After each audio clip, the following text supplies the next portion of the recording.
একজন গরিব ভিক্ষুক অসহায় লোক এসে বলছেন, ভ্যান চালক একেবারে দরিদ্র লোক এসে বলছেন, আল্লাহর নবী, ধনী ব্যক্তিরা তো নেকি লুটে নিল, তাদের নেকি বেশি, কেমন করে?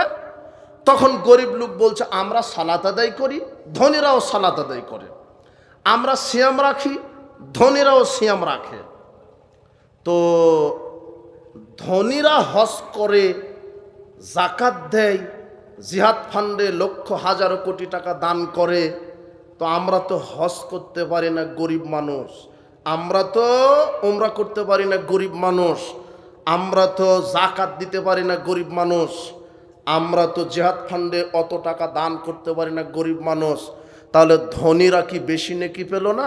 কথা কিন্তু যৌক্তিক, কথা বুঝেননি মনে হয় কথা। এটা দরিদ্র ব্যক্তির প্রশ্ন, হাদিস বুখারী, তোমার হুজুর তো পড়ে না, ও এমনিতেই বক্তব্য দিচ্ছে। 843 নম্বর হাদিস, হাদিস বুখারীর, এইভাবেই জিজ্ঞাসা। তখন আল্লাহর নবী বলছেন, আচ্ছা ঠিক আছে, প্রত্যেক ফরজ সালাতের পরে সুবহানাল্লাহ 33 বার বলো, আলহামদুলিল্লাহ 33 বার বলো, আর আল্লাহু আকবার 34 বার বলো, তাহলে আল্লাহ তোমাকেও কবুল হজের নেকি লিখে দিবে। জিহাদ ফান্ডে কোটি টাকা দান করলে যত নেকি, এই তাসবিহগুলি বললে তোমাকেও আল্লাহ তত নেকি দিবে, আল্লাহর নেকির কোনো কমতি নেই।